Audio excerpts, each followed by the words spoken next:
Hi, today we're going to be talking about absolute value equations and inequalities. So a couple quick just refresher notes here.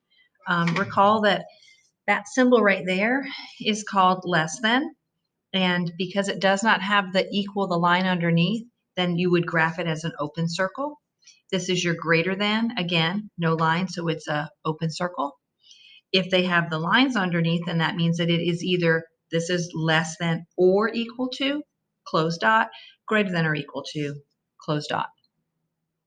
So when we go through these and we're talking about when we were graphing, if you want to graph something that's between 2 and 6 with no lines there, it would be an open circle between, it's an open circle on the 2 and an open circle on the 6, and then we would graph in between there. If they are equal, then you would just have closed circles and the line in between. If it's an or, then it almost looks like you're in a boat here rowing a boat with an oar in the water and an oar in the water. You've got your oars, your paddles on opposite sides, right? Ands are going to be together like this. Oars are going to be out in the water like that. So again, open circles and then arrows heading away. And then these would be your closed circles. Okay, so again, now we're going back and talking about interval notation and how that is going to affect our inequalities. So if you get an inequality that says that you can go from a -1, but you're not including -1, so your x is between a -1 and a +3, but it doesn't include those, then just like it was an open circle, we're going to use a parenthesis. Okay, so parenthesis is for open or those symbols. And then if you're going to close it, then that's going to be for the closed, included, not included, and those symbols. Okay, so again, this says line underneath, so you're going to have a bracket around both of them. They would be closed circles. This is an open, so we're going to have a parenthesis by the -1, but closed, so closed bracket by your 3. So this is just going back through and showing you the different options.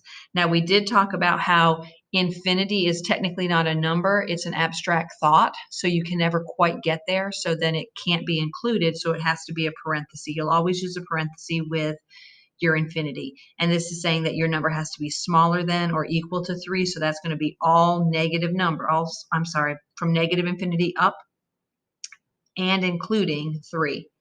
And then again, positive infinity would also have a parenthesis on it. Okay, so those are just notes. Again, you can slow down and stop the video to copy those if you need to. Now, if I'm asking you to solve absolute value equations, so these are your equals, right? The first thing that you want to do is isolate that absolute value. You're going to set the inside of the absolute value equal to the positive and the negative values that are on the outside. We're going to solve it.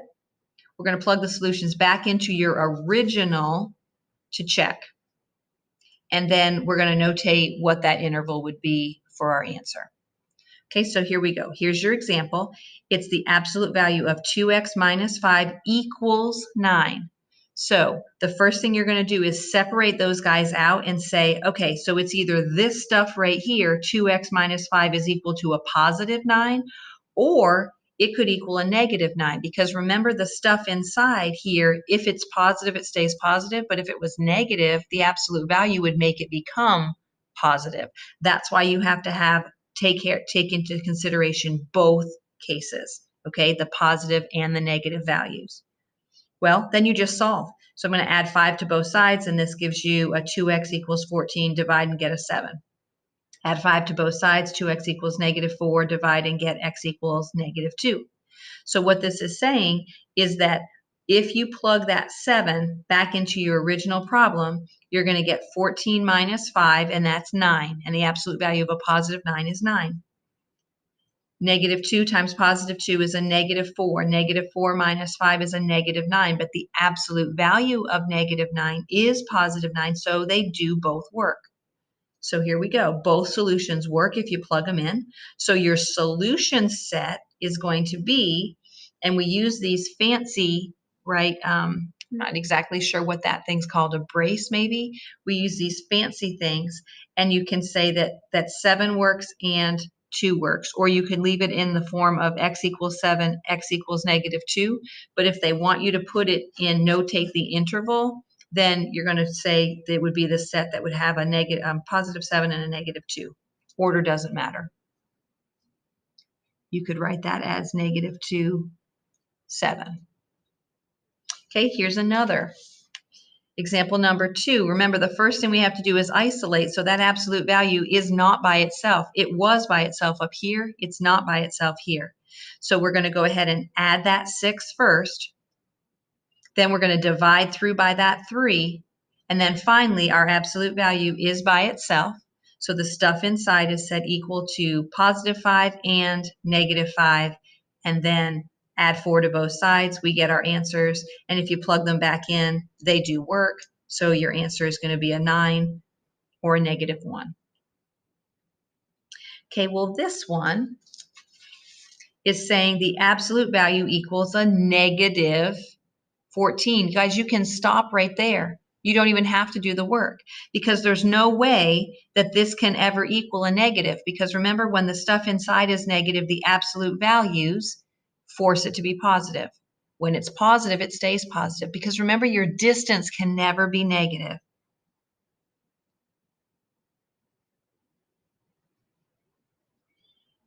So if you are ever working a problem and you're already isolated, your absolute value is all by itself, and you're saying that that's equal to a negative, you can automatically say no solutions and move on. Okay, this one, it's not isolated, so you're going to divide through by a -2, and that gives you the absolute value equals a negative again, right? We're going to say no solution.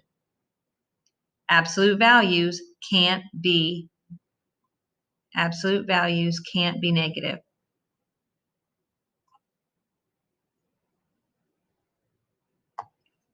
You do want to make sure, though, that it's isolated and equal to a negative, because otherwise you may have to do some math, and then that would change it to a positive, and then you could solve it. Okay, those were equations. Now we're talking about inequalities. So greater than, less than or equal to, greater than or equal to. Okay, directions. Isolate that absolute value expression. Again, get it on the left side. We're going to rewrite this as an and or an or statement. Now, y'all, this is going to sound kind of silly, but remember, if you say greater, we can kind of say that funny and say great or. So that means if it's a greater than statement, then it's an or. And if it's an or, you split your oars up, right? You got one on each side of your boat. So we're going to split it up, and we're going to say that expression, right? Whatever your absolute value is, we've got a greater than, so we're going to keep the greater than, keep it exactly like it was, or we can write it as change that sign and make this the opposite. So the opposite would be to change that to a less than, and this would become a negative. If it's a greater than or equal to, it's the same thing. We set this stuff greater than or equal to C. You copy down exactly like you see it, or you change the sign and make it the opposite. If it's a less than, we say less than with a little d at the end of it. And if it's an and, we're going to keep it together. Remember, our ors are spread apart like that. Our ands are together.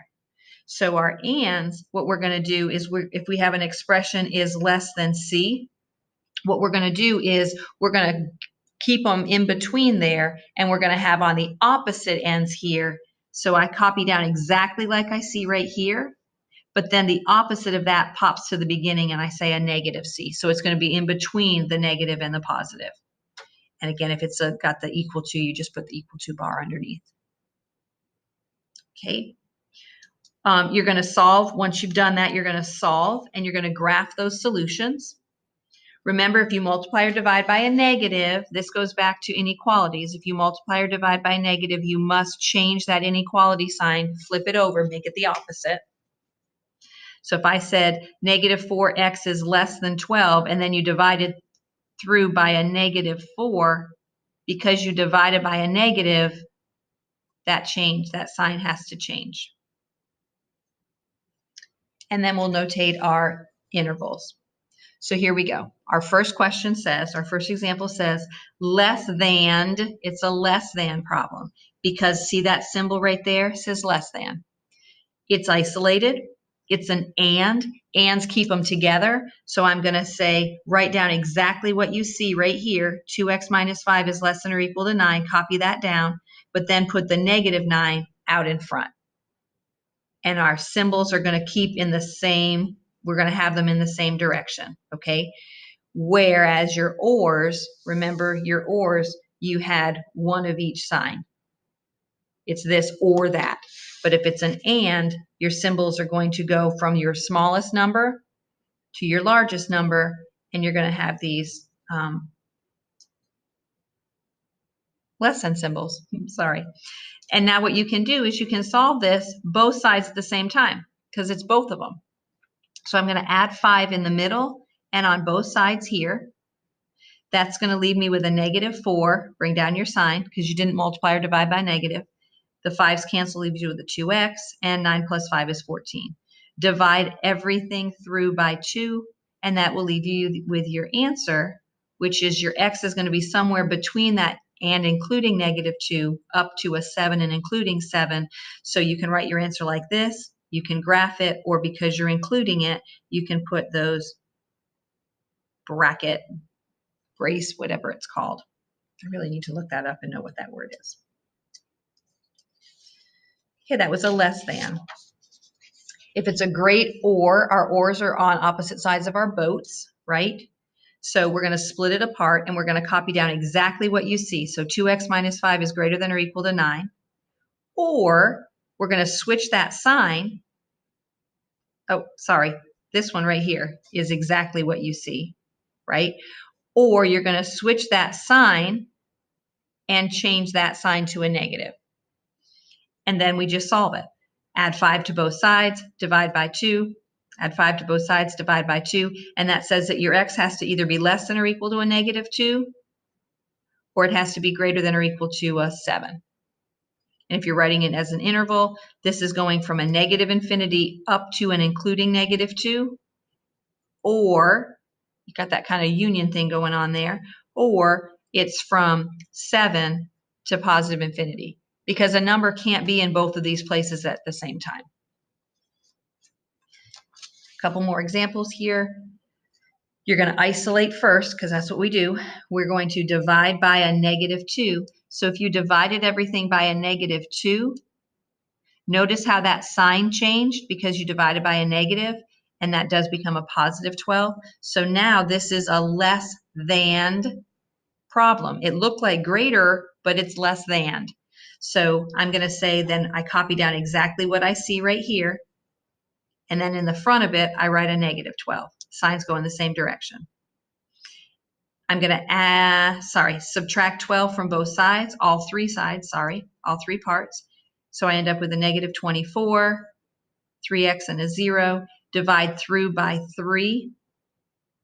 And you end up with x has to be somewhere between, but not including, a negative 8 all the way up to a 0, but not including it. To isolate, I'm going to multiply both sides by 4. That's going to leave me with a 12 over here. I multiplied by a positive, so things don't change.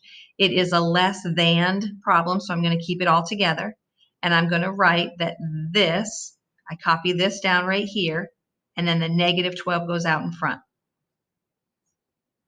Add 4 to everything. Divide through by a negative 6. I just divided by a negative, so notice how these inequalities have switched on you. So you end up with, usually we always put the small part first, so you could rewrite that with the smaller one first and then up to the larger one. And then again, that would be your notation because you don't have equal signs underneath.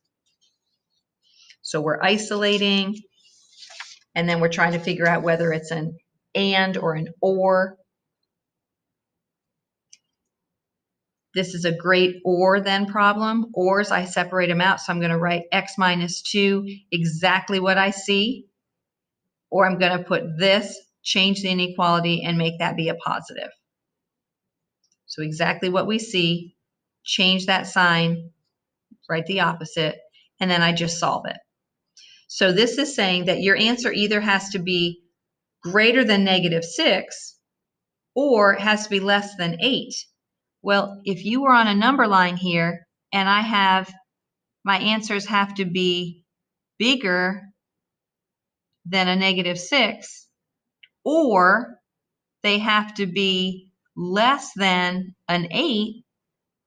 So this bar right here, this line right here is going to shade in the 8, and this line right here is going to shade in the 6. So together it would be the whole number line, so therefore it would be all solutions. These are your special cases, right? Some weird things that sometimes happen when we're shading. This is less than, so I'm going to say that that would be a -3 goes here. I'll put the +3 out in front. The way that we do that, it's the opposite. Well, so then this is going to say 9. X has to be greater than 9, but at the same time less than 3. Y'all, that doesn't work, right?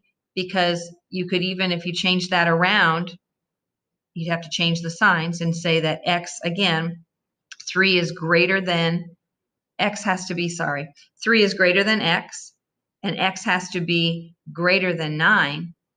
So there's nothing that would be shared there. It just doesn't work. On my graph, again, if I tried to do that and looked at this part and I said X has to be less than 3, so here's my 3, I'd have to be going in that direction. And then it says X has to be greater than 9. Well, here's my 9. I'd be going in this direction. There's nothing that's shared. And because it's a less than, because it's an and, they have to be overlapping. They're not overlapping, so this one would be a no solution. So sometimes when we do these problems, your ors end up, instead of being in the water like that, your ors get crossed over. Okay, and if that's the case, then it's all real numbers, but usually it's going to be one or the other.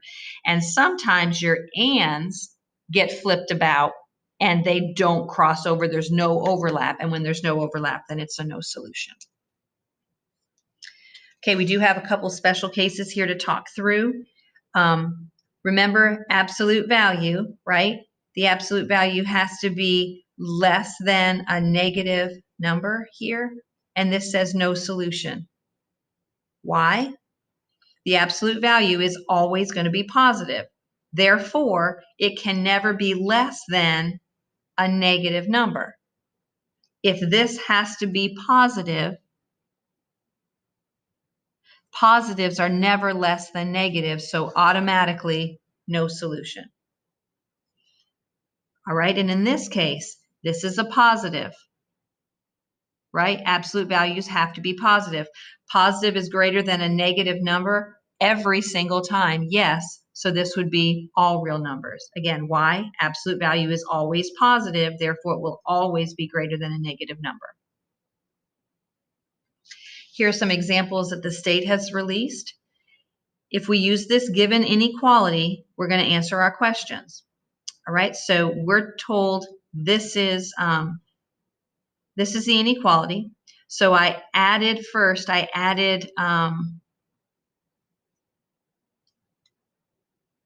oh, it's already been worked out. I'm so sorry. So this one, let me work it out for you. This is going to be a 2. I'm going to 2 times the absolute value minus 4 is less than or equal to 6. I'm going to add 4 first. Then I'm going to divide through by 2. So that's going to leave me with an x minus 3, and the absolute value is equal to 5. So, oh, it's not equal. It's a, I changed my signs on me. It's a less than or equal to. Less than, if it's a less than problem, then we're going to write what we see here. X minus 3 is less than or equal to 5, and we're going to come back in front and put the negative up there. So I'm going to add 3. And that's going to leave me with a -2 is less than or equal to an x is less than or equal to an 8, and that's the answer. So The state gave me this problem right here, and we worked it and came up with the answer. What is the value of the smallest x value, and what is the value of the largest x value? So they want to know, given the answer to this question, they're just going to say, what's the value of the smallest x? Well, then you would have to look back up here, and the smallest x has to be between these two numbers. It includes that. So this would be your smallest value. Well, sometimes they don't ask the smallest. Sometimes they'll ask you for the largest. And again, in that case, you'd pull the 8. So it's really asking you to still do the math, but it's just a different way for them to ask you that question. They're going to give you that information, and the question's going to say, what is the value of the smallest x or the largest x? And then another question they might say is, again, they just give you that problem right there, and the question says, what's the difference between the largest and the smallest x values? So difference between the largest, your largest is your 8. Difference means to subtract. Your smallest is a negative, so that's minus a negative. That's really 8 plus 2, and that's going to give you an answer of 10. And then finally, we start dealing with things that are like it's like a tolerance question almost. So an example, it says a company makes boxes. A company makes boxes of rice is probably what that's supposed to be. One machine is going to fill the box with approximately 38 ounces of rice. After the box of rice is filled, another machine is going to weigh it. The box is going to be thrown away if the weight of the box differs by more than 0.24 ounces from the target weight of 38 ounces. So what this is saying to us is, if it weighs too much, then they don't want to sell it because they're giving too much product away. But if it weighs too less, then they don't want to sell it because people are going to be like, well, this company is cheating me. So we as consumers we will allow for a little bit of error, right? And that tolerance, what we're willing to tolerate in this case is this 0.24 ounces. So what you're going to do if you see a problem that's set up like this is you're going to write the inequality given what you just read. So what you read for how much are you willing to tolerate, that's always going to go right here. That's my tolerance. And we're going to say that this is the weight of the box. This is my target weight. So if we say the weight minus the target weight, and we take the absolute value of that because it could either be too much or too little, right? So that's why we have absolute value. But we have to say that that difference in there between what I have and what I'm supposed to get cannot be, right? It has to be less than, that has to be less than what my tolerated allowance would be, which is this 0.24. Oops, I don't want to put in a number there. I want to say tolerance. Tolerance. I just probably spelled that wrong. Okay, so if this is a situation, what's the largest weight or the most weight that that box can be? Well, you're going to take your original and you're going to add to it your tolerance weight, which is going to give you 38.24. So what the state's going to ask for is they're either going to ask you to create this equation, or it's going to say create the equation and then tell me what's the largest or what's the smallest weight. And the smallest weight is always, largest is just going to be your target plus your tolerance. The least amount, the smallest weight that it would have would be if you subtracted that, your target minus your tolerance. But this has been the question lately that we keep being asked, is setting it up as an absolute value problem. Okay, but as far as working it out, it's always just adding for the largest and subtracting for the smallest. Okay, thanks.